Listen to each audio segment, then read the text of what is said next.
చిత్రకేతు మహారాజుతో అంగిరసుడు ఇలా అన్నాడు. నీవు పుత్ర సంతానం కావాలని కోరినప్పుడు నీ చేత పుత్రకామేష్టి యాగం చేయించిన అంగిరసుణ్ణి నేను. ఈయన బ్రహ్మమానస పుత్రుడైన నారద మహర్షి. నీవు తరింపశక్యం కాని పుత్రశోకంలో ఉన్నావు. అలా మునిగి ఉన్న నిన్ను కరుణించి నీకు పరమ జ్ఞానాన్ని ఉపదేశించడం కోసమే వచ్చాము. నీ దుఃఖాన్ని తెలుసుకున్నాము. ఇప్పుడు మళ్ళీ నీకు కుమారుణ్ణి ప్రసాదించినప్పటికీ బిడ్డలు గల వారికి కలిగే దుఃఖమే నీకు కలుగుతుంది. ఆ దుఃఖం నీవు భరిస్తావా?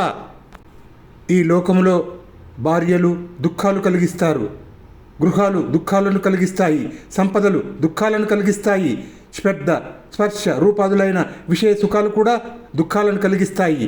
రాజ్య వైభవాలు కూడా శాశ్వతం కావు, అవి కూడా చివరకు దుఃఖాన్నే కలిగిస్తాయి.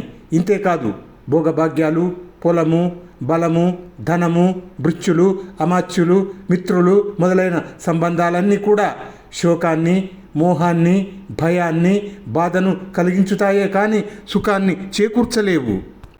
గగనములో కనిపించే గంధర్వ నగరంలాగా, కలలో కనిపించే వస్తువులలాగా ఈ సంబంధాలన్నీ మాయమవుతూ మళ్ళీ కనపడుతూ ఉంటాయి. మన మనస్సులలో ధ్యానించే భావాలే మనకు కళలలో సాక్షాత్కరించి అదృశ్యము అవుతూ ఉంటాయి. జీవి దేహము, ద్రవ్యము, జ్ఞానము, క్రియ అనే 3 విధాలైన సంబంధాలతో కూడి ఉంటుంది. అటువంటి దేహం దేహదారి అయిన వానికి నానా రకాలైన క్లేశాలను కలిగిస్తుంది, ఎన్నెన్నో చిక్కులు తెచ్చిపెడుతుంది. అందువల్ల రాజా, నీవు నీ మనస్సును ఈ బంధాలలో చిక్కుకోకుండా నిశ్చలం చేసుకో. అటువంటి నిర్మలమైన మనస్సుతో ఆత్మజ్ఞానాన్ని అలవర్చుకో, శాశ్వతమైన పదవిని అందుకో. ఆ విధంగా అంగిరసుడు పలికిన అనంతరం చిత్రకేతునితో నారద మహర్షి ఇలా అన్నాడు.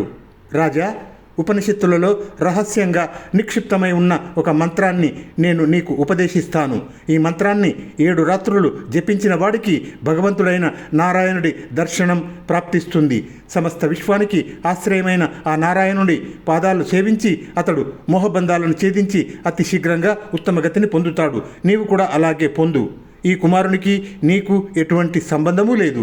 ఒకవేళ ఏదైనా ప్రయోజనం ఉన్నదని అనుకుంటావేమో, అయితే ఇప్పుడే పరీక్షించుకో అని నారదుడు చనిపోయిన ఆ బాలుని కళేబరం వైపు చూసి, ఓ జీవుడా, జీవుడా, నీకు శుభం కలుగుగాక. నీవు మళ్ళీ ఈ దేహంలో ప్రవేశించు. మీ తల్లిదండ్రులను, బంధుమిత్రులను ఒక్క మాట చూడు. వాళ్ళ దుఃఖాన్ని పోగొట్టు.